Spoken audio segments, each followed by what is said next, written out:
Breast feeding awareness week मतलब कि स्तनपान जागरूकता अभियान के द्वारा और हमारी सरकार मतलब कि हमारा Indian government plus state government दोनों के द्वारा ही ये चलाया जाता है।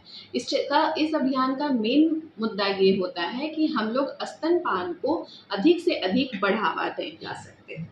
इस प्रोग्राम में हम लोगों ने महिलाओं के लिए आयरन, कैल्शियम, मल्टीविटामिन्स का वितरण किया, सैनिटरी नैपकिन्स प्रोवाइड किए, साथ में जितने छोटे बच्चे थे उन लोगों के लिए भी मल्टीविटामिन, एंटीबायोटिक्स वगैरह का देने का प्रयास किया है।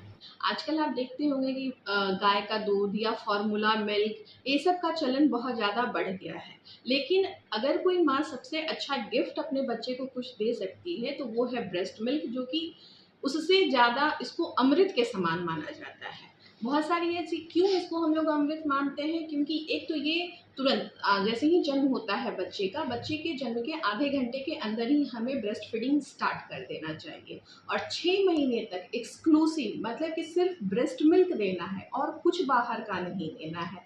दो पानी नहीं, चीनी नहीं, बहुत लोग हनी देते हैं, शहद देते हैं, वो नहीं, कुछ भी नहीं। मल्टीविटामिन वगैरह हम लोग ऐड कर सकते हैं, लेकिन इसके अलावा और कुछ भी नहीं देना है। इट शुड बी एक्सक्लूसिव, इसमें और कुछ नहीं ऐड करना है। तो क्यों ये हम लोग करते हैं, तो क्योंकि देखिए एक तो पहले ब्रेस्ट मिल्क जो है इसमें कोई मेरा कॉस्ट फैक्टर नहीं है कि हमें कहीं बाहर से खरीद करके लाना है। माँ और बच्चे का बॉन्डिंग जो होता है वो इंक्रीज होता है।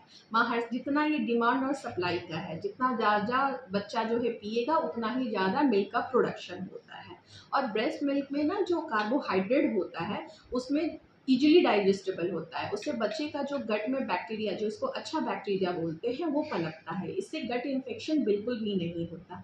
जो प्रोटीन होता है उससे हमारा माइलिनेशन, जो ब्रेन का डेवलपमेंट होता है वो होता है। फैट्स में ओमेगा 2 ओमेगा 6 फैटी एसिड्स होते हैं जो हमारे आईक्यू लेवल को इंक्रीज करते हैं। इतना ही नहीं, जो फर्स्ट मिल्क होता है जिसको कि लोग गांव देहात में या फिर पढ़े लिखे लोग भी जिसको डिस्कार्ड कर देते हैं, जो पहला पीला गाढ़ा दूध होता है उसमें बहुत प्रचुर मात्रा में एंटीबॉडीज होती है, जो कि बच्चे को ear infection, nose infection, eye infection, इस सारे इन्फेक्शन से बचाता है। और ये कुछ भी, गाय का दूध हो चाहे फार्मूला मिल्क हो, किसी में भी उपलब्ध नहीं है, सिर्फ और सिर्फ माँ के दूध में ही उपलब्ध होता है। इतना ही नहीं, जब बच्चा बड़ा होता है तो इन बच्चों में डायबिटीज़, हाइपरटेंशन और ओबेसिटी का जो इंसिडेंस होता है ब्रेस्ट फीडिंग बच्चों में कम होता है।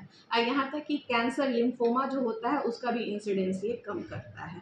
निमोनिया वगैरह ये सब से प्रिवेंट करता है। ये तो बच्चों का फ़ायदा हो गया। माँ को क्या फ़ायदा है कि भाई हम माँ दूध पिला रही है तो उसे भी तो कुछ फ़ायदा होगा, तभी माँ हम लोग इतना इनकरेज कर रहे हैं। तो सबसे इम्पॉर्टेंट बात है कि जो प्रेगनेंसी में वेट गेन होता है, ब्रेस्ट फीडिंग करने से वेट लॉस होता है। वो मतलब कि आपको अपने ये में आने में वो मदद करता है। बच्चादानी जो है जब प्रेगनेंसी में काफ़ी बड़ी हो जाती है तो बच्चादानी आपस में सिकुड़ करके वो नॉर्मल जगह पे आ जाती है। पीपीएच मतलब एक्सेसिव ब्लड लॉस नहीं होने देता है।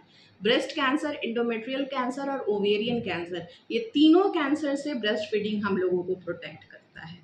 तो जब हमें इतनी ज़्यादा फ़ायदा है तो हम इस चीज़ को क्यों ना प्रोटेक्ट करें। हमारा टारगेट है कि कम 100% ब्रेस्ट फीडिंग हमारा होना चाहिए, लेकिन ऐसा ऑब्जर्व किया जाता रहा है कि जितना भी वर्किंग मदर हैं या फिर जो मेरा मतलब हायर क्लासेस जो है हमारा, जहाँ पे माँ जो है आजकल दूध जो है कम पिला रही हैं। तो प्लीज़ एंड प्लीज़ आप लोग इस चीज़ को प्रमोट कीजिए, क्योंकि इससे अच्छी चीज़ कुछ नहीं हो सकती है।